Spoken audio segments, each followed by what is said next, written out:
Baik, bismillahirrahmanirrahim. Assalamualaikum warahmatullahi wabarakatuh. Waalaikumsalam warahmatullahi wabarakatuh. Oke, selamat malam sahabat Karang Taruna dimanapun Anda berada. Jumpa lagi di acara ngopi ya, ngobrol pintar. Kali ini kita bareng Teh Hesti, salah satu nakes ya, tenaga kesehatan yang ada di Kecamatan Cilograng.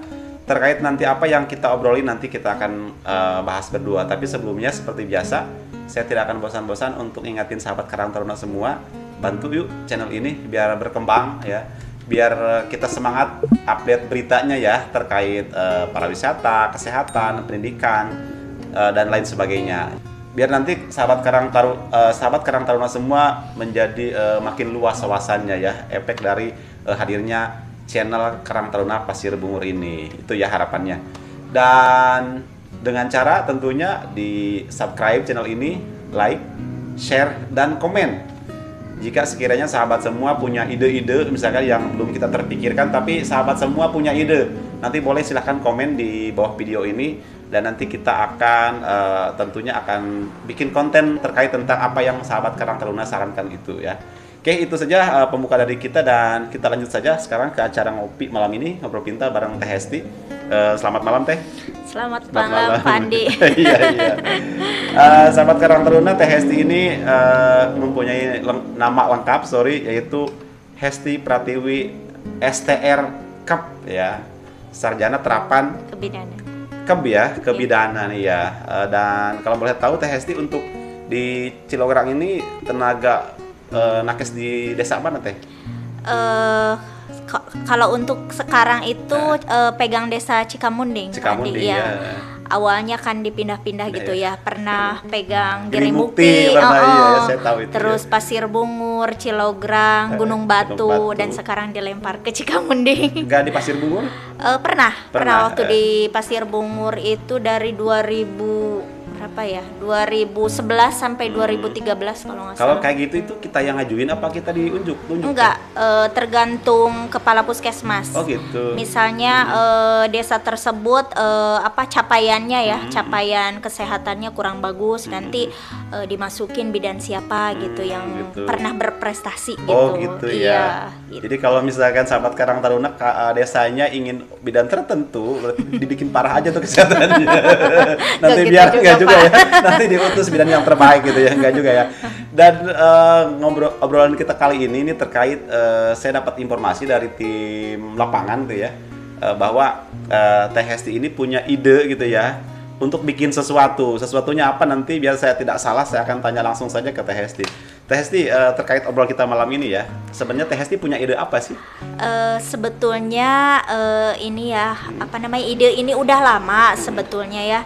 Terkait sekarang kan lagi masa-masa pandemi kayak gini ya Pak Andi, banyak orang yang tidak mampu untuk berobat, jangankan untuk berobat gitu ya, untuk makan sehari-hari pun mungkin mereka itu belum cukup gitu.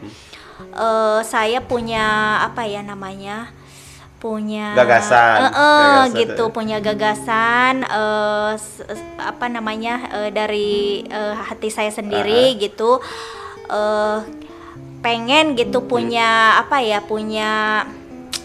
kegiatan sosial gitu ya, terkait berkaitan dengan profesi saya gitu. Kegiatan sosial itu tuh saya tuh rencanakan sebetulnya mah udah lama, cuma karena belum aja terrealisasi terus gitu. Nah setelah pandemi kayak gini kan ternyata ide ini cocok sekali gitu kan, iya tepat sekali gitu.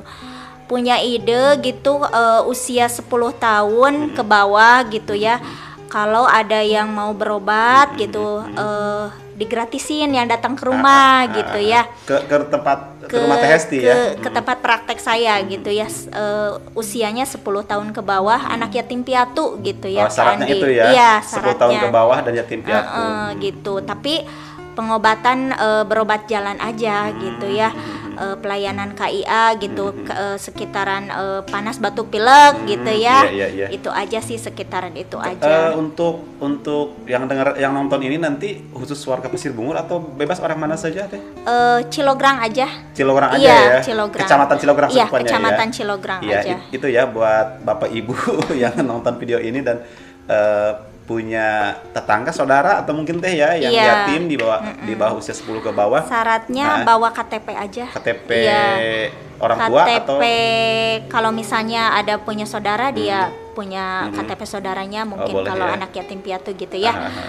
Gitu. Oh iya, itu ya salah satu persyaratannya. Terus Teh Hesti tadi salah satu yang mendasari muncul ide ini karena udah lama ya. Iya, Kedua udah lama. pas pandemi momennya tepat Iya. ya. Terus ini kan kegiatan bentuknya pribadi Teh ya. Pribadi. Bukan ada yang membiayai atau di bawah naungan perusahaan atau Nggak departemen, ada, ya. nggak ada. Artinya Teh Hesti otomatis memodal sendiri. Iya, memodal sendiri. Iya. Sudah terukur, kalau Cilograng itu kan luas Teh ya. Luas sampai kayak pucuk Teh. Tapi udah terakumulasi ya kira-kira. Insya Allah. Insya Allah ya. Insya Allah. Oke, itu ya. Kemudian Teh yang selanjutnya nanti tadi sedikit sih udah Teteh bilang ya, termasuknya batuk pilek itu ya. Iya. Yang lebih detailnya mungkin Teh seperti apa yang bisa berobat jalan? Pelayanan ini aja, bayi balita, anak di bawah 10 tahun gitu aja, panas batuk pilek mungkin seperti itu aja. Kalau misalnya yang membutuhkan perawatan rawat inap gitu ya, saya anjurkan untuk ke puskesmas. Kalau misalnya saya masih mampu untuk memberikan pelayanan, saya berikan pelayanan. Kalau misalnya saya sudah tidak mampu, mungkin saya rujuk ke puskesmas gitu. Termasuk obat-obatannya Teh? Kalau misalnya obat-obatannya itu kan saya pribadi ya, tidak ada ikatan sama puskesmas gitu. Itu obat-obatan saya pribadi. Berarti dari Teteh obatnya gitu Iya, ya. dari Contoh saya misalkan nih sendiri. ada anak yatim dibawa sama bibinya gitu ya. Iya. Ini berobat nih sesak napas atau batuk. Berarti Teteh yang mendiagnosa terus kasih obat juga. Iya. Oh iya, saya pikir Teteh periksa terus ini beli obatnya nggak begitu Enggak, Oh enggak.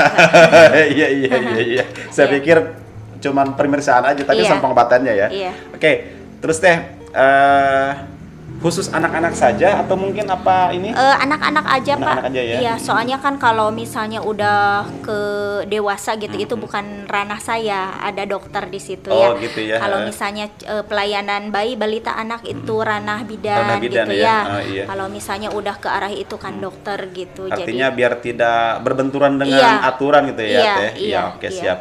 Terus ini Teh sebenarnya sudah cukup sih informasinya ya. Cuman saya sedikit nih agak Iya. sedikit menyerempet terkait kemarin nih yang sempat Kang Deden juga sebagai tim kita sempat bikin statement di Facebook. Teteh dengar yang kemarin yang kematian itu yang kematian Pasir Bungur itu kan. Teteh kan nakes lah ya. Iya, Bisa iya. dikatakan tugas Teteh kan di puskesmas. Iya. Informasi sebenarnya apa sih Teh itu?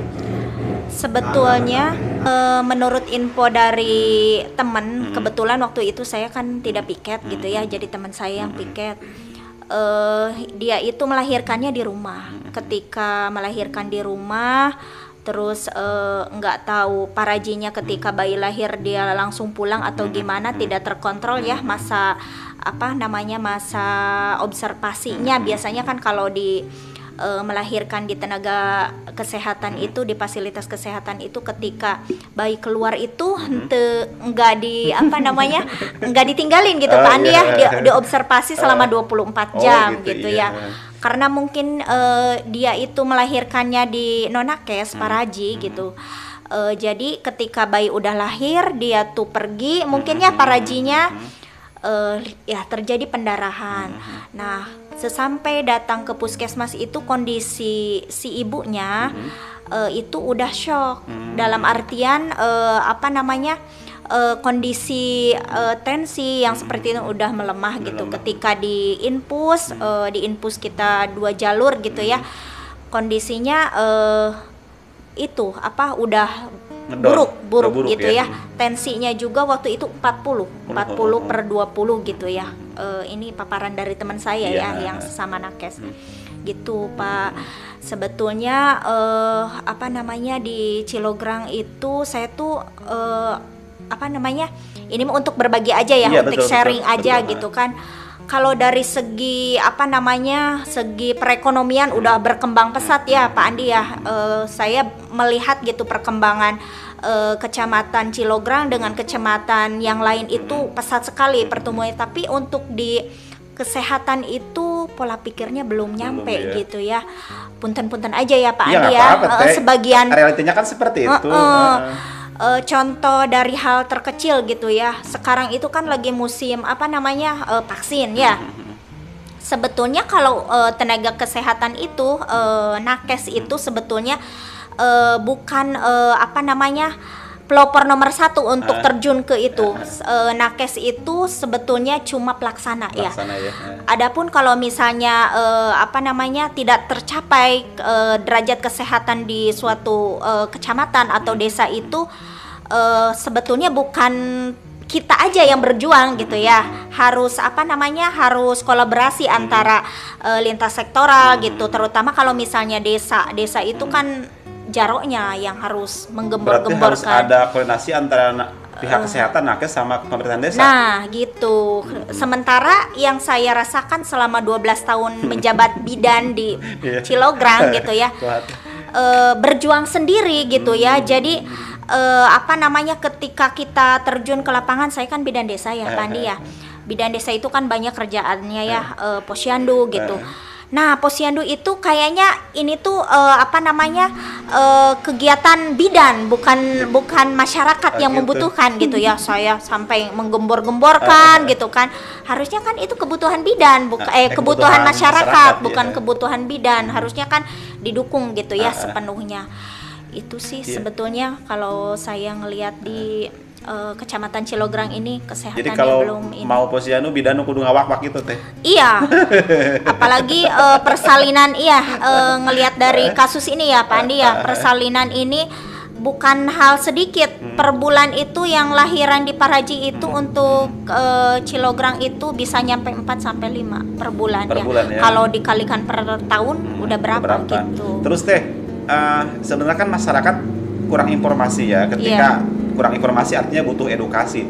Nah, tanggung jawab siapa sih Teh sebenarnya untuk, bukan ini ya, ini mengedukasi masyarakat, kesadaran bagaimana harus lahiran dengan nakes dan sebagainya, itu tugas siapa Teh? Sebetulnya kalau misalnya untuk promosi kesehatan gitu ya, kalau di puskesmas itu, kalau promosi kesehatan itu ada bagiannya promkes. Tapi kalau misalnya kan kalau ibu hamil, ibu bersalin itu kontak pertamanya itu sama bidan di posyandu ya.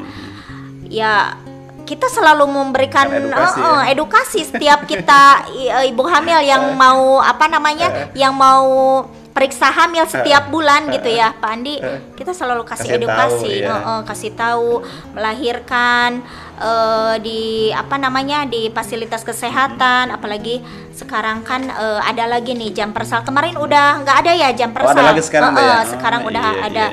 Udah ada lagi dan udah didaftarin warga yang tidak memiliki jaminan. Saya udah daftarin untuk apa namanya, mengajukan ketika lahirannya itu pakai jaminan persalinan. Persalinan gitu. ya. Iya. Jadi sebetulnya itu memudahkan gitu ya. Kan ada alasan kenapa enggak lahiran di bidan, kenapa enggak lahiran di puskesmas. Alasannya tidak punya uang. Padahal kemarin-kemarin itu apa namanya, masih ada jam persal gitu kan. Bukan itu sebetulnya. Karena itu nggak ada niatan aja ya, nggak ada niat dari diri sendiri. Bukan itu faktor utama ya, bukan masalah nggak punya uang gitu ya. Iya. Karena kan Pak Andi sekarang juga kan kalau melahirkan di Paraji itu saya dengar-dengar itu udah melebihi target melahirkan di bidan ya. Istilahnya harus punya uang 350 ke atas gitu kan. Sementara kan di puskesmas itu cuma bayar 700.000, itu udah sama, udah semuanya ya, paket gitu ya, paket gitu. Jadi hitung-hitungan kalau nominal sih sama aja berarti ya. Sama aja. Malah kelebihannya kalau di puskesmas artinya secara medis bisa lebih terkontrol gitu ya. Gitu. Terus ini sebenarnya jadi cerita, jadi konten lebih meluas. Ini harusnya Kapus nih yang bicara nih. Berawal dari ngomongin inisiasi Teh Hesti terkait tentang pengobatan gratis sebagainya, ya, tapi nggak apa-apa ya. Artinya lebih luas, lebih bagus lagi Teh ya. Jadinya teredukasi nggak hanya ibu-ibu yang punya yatim dan anak kecil saja. Jadi semua warga, oh gitu ada jam persal dan sebagainya gitu Teh ya. Oke, Kemudian Teh Hesti, kalau misalkan saya boleh sedikit agak melenceng lagi sedikit, kalau lihat Teh Hesti kan beberapa kali di desa-desa ya, Iya. jadi bidan desa ya. Iya. Emang faktor apa sih yang paling mendasar yang Teh Hesti lihat? Hese teuing lahiran di puskesmas, naon sih Teh? Pamali apa kumaha? Apa namanya, kalau ini kan ada paraji yang udah bermitra ya, ada paraji yang belum bermitra. Nah, sebetulnya kalau ngelihat kebanyakan gitu dari berbagai kasus itu, jadi ada paraji yang masih bandel, Pak Andi. Bandel itu dalam hal gimana Teh? Dalam tidak mau gitu, ketika dia gampang melahirkan di paraji dia tolong dan tidak menganjurkan ke fasilitas kesehatan. Ketika udah susah Baru baru dia bilang gitu. Jadi faktor pertamanya itu mungkin dukungan keluarga juga kurang ya, karena apalagi kan apa namanya, lebih dikaitkan dengan masa lalu gitu ya, masa lalu juga tekuduku bidan-bidan gitu kan bahasa Sundanya ya. Kalau udah ini mah brol-brol baik gitu kan. Tapi kan kalau sekarang kan ya Beda ya zamannya ya. beda zamannya gitu. Gitu sih sebetulnya, dukungan keluarga, apa paraji yang tidak bermitra. Sebetulnya bukan masalah uang ya, dan sekarang apa namanya, pemerintah sudah mempermudah gitu dengan adanya jam persal itu ya, bukan masalah Terus uang. ini Teh, saya terpikir barusan gitu ya, spontan aja sih, nggak ini. Apa jangan-jangan gini, ini baru asumsi saya Teh ya, mohon maaf jika misalkan ini di luar tema. Apa mungkin si paraji merasa bahwa ketika ini disarankan ke puskesmas, maka nanti siang lahiran bayar ke puskesmas dan si paraji tidak dapat apa-apa? Mungkin gak sih Teh kayak gitu?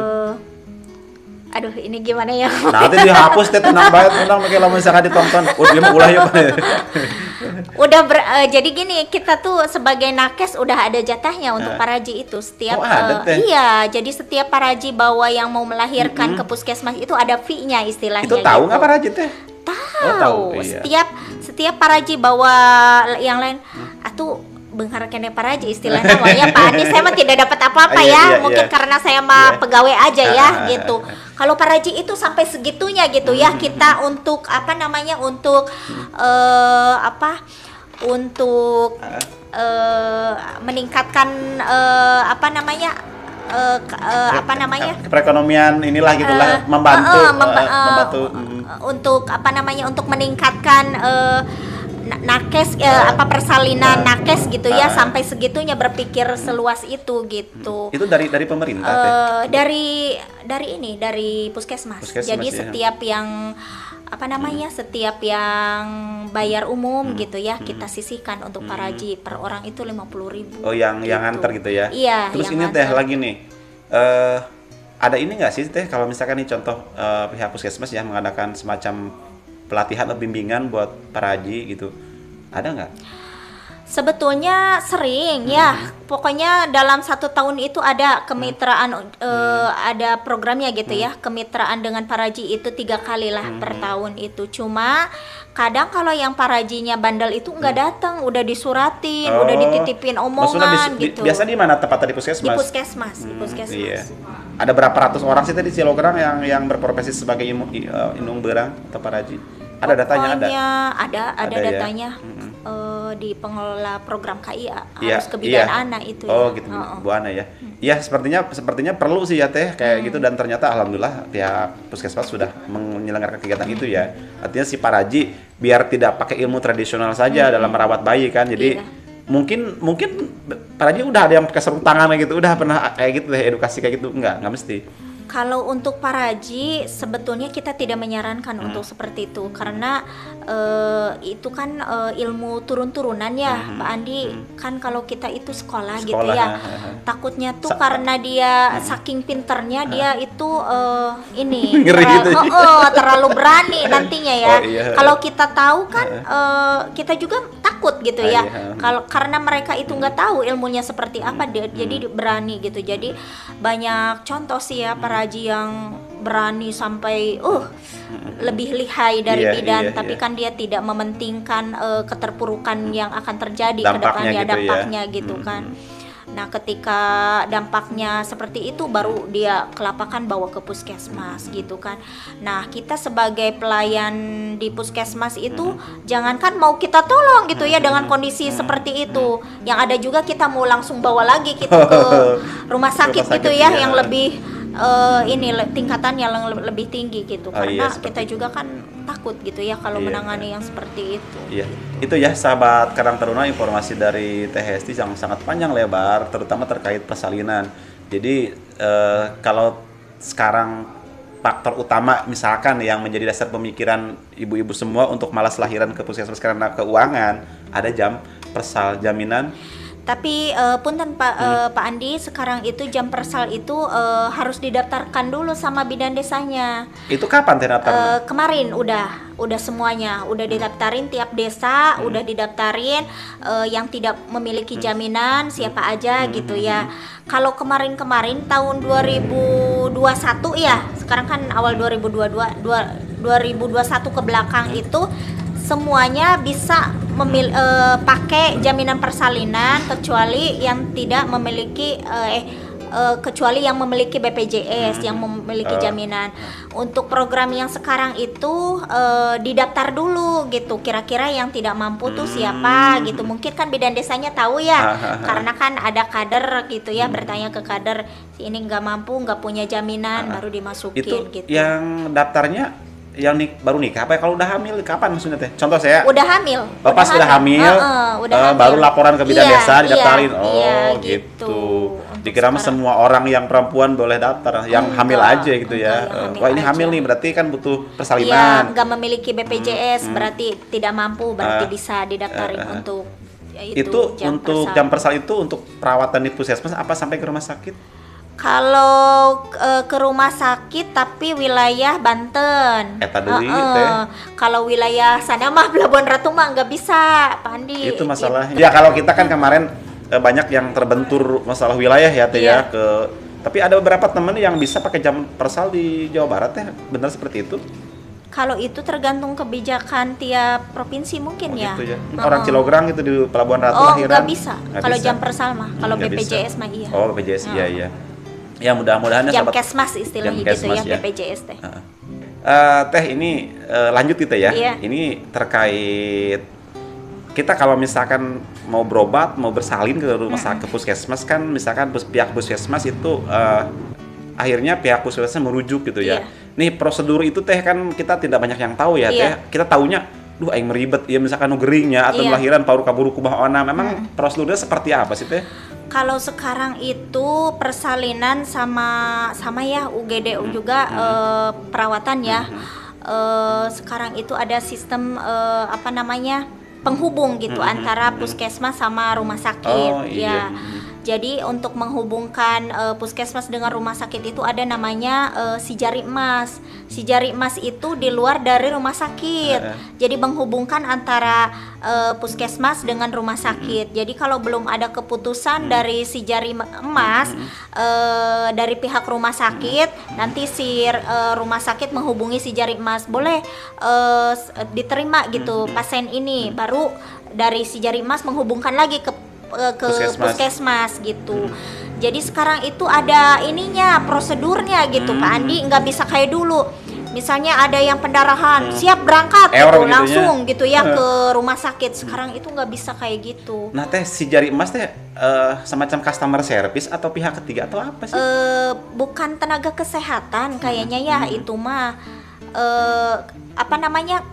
gimana ya, nggak ngerti. Contoh saya misalkan nih posisi lahirannya, misalkan amit-amit itu ada masalah. Nah saya teh kudu kumaha teh? Apa pihak puskesmas yang hubungi jari emas? Apa saya yang harus ngondisiin?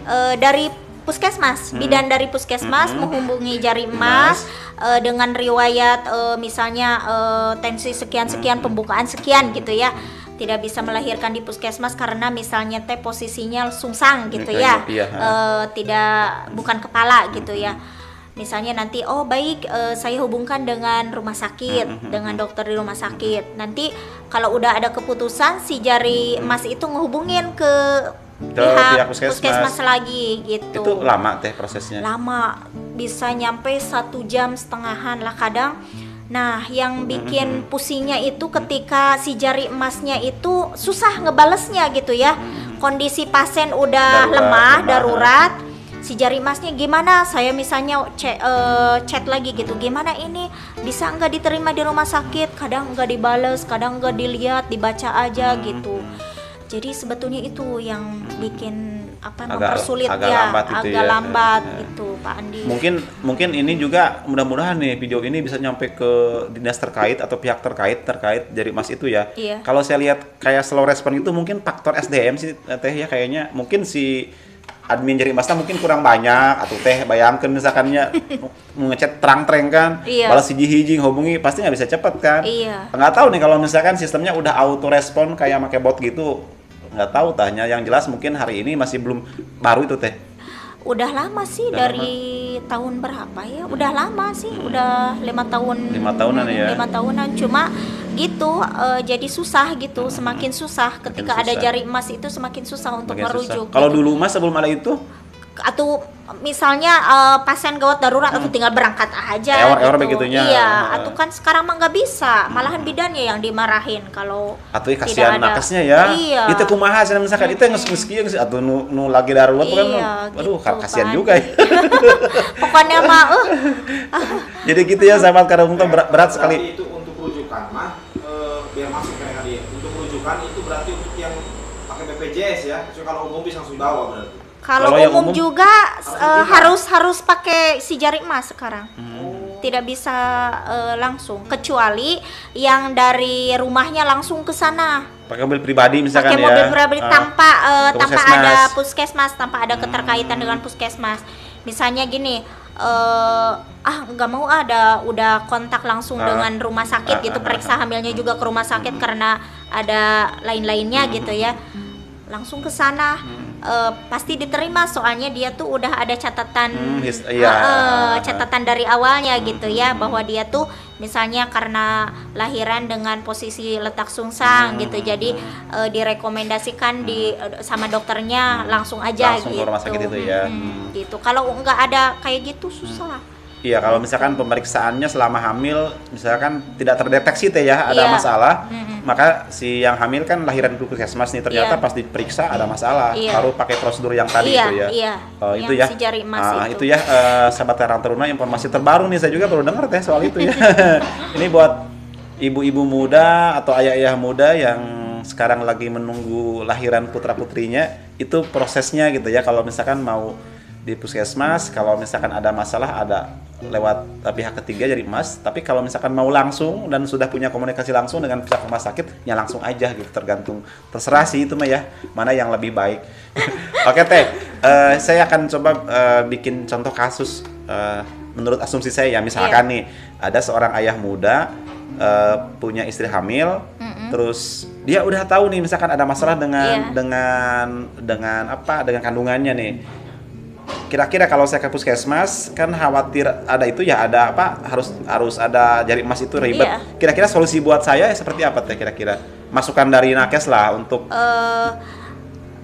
gini, jadi misalnya kita tidak bisa menangani di puskesmas gitu ya, kita ngasih pilihan. Kalau misalnya punya pasien dengan punya jamkesmas, kita sarankan ke rumah sakit dulu. Adapun kalau misalnya di rumah sakit dengan persyaratan yang begitu rumitnya gitu, dengan tidak bisa cepat gitu ya, tidak bisa gercep istilahnya gitu ya, mangga gitu ya, untuk Bapak pengen misalnya ke rumah sakit swasta di pelabuhan contohnya ya, ada dokter swasta gitu, terpraktek gitu ya, ngasih pilihan sih sebetulnya kita gitu ngasih pilihan.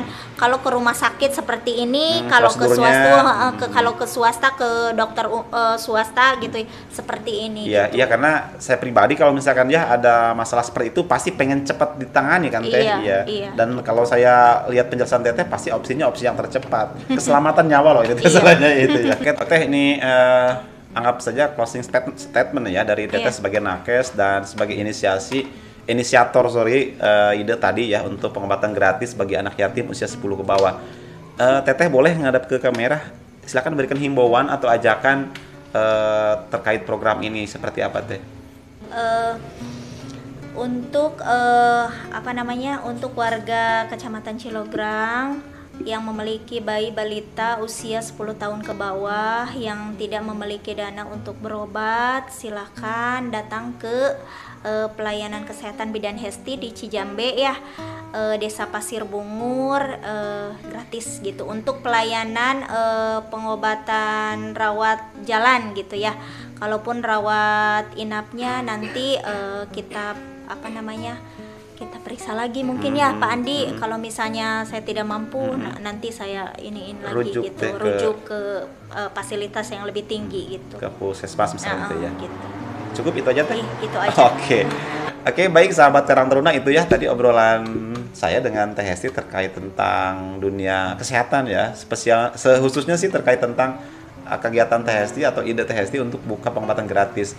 Dan saya ulang, Teh Hesti itu beralamat di Kampung Cijambe, Desa Pasir Bungur, Kecamatan Cilograng. Pokoknya Cijambe ya, tahu kan mungkin sahabat Karang Taruna semua, khususnya orang Kecamatan Cilograng di Cijambe. Kalau dari Gunung Batu, Panaruan, Cijambe itu jalurnya. Oke, itu saja ya acara ngopi malam ini, ngobrol pintar bareng Bidan Hesti. Tapi seperti di awal, saya tidak akan bosan-bosan untuk mengingatkan sahabat Karang Taruna semua, ayo bantu kembangkan channel ini dengan cara subscribe, like, share, and comment. Jika sekiranya konten ini bermanfaat, dan silahkan klik tombol dislike-nya ya kalau misalkan tidak bermanfaat, is okay, no problem. Itu saja. Makasih Teh Hesti. Iya, sama-sama Pak Andi. Ya, saya yang bertugas malam ini jadi host, Andi. Mohon maaf jika ada salah-salah kata, dan sampai ketemu di acara ngopi lain waktu, lain tempat, dan lain tema. Wassalamualaikum warahmatullahi wabarakatuh.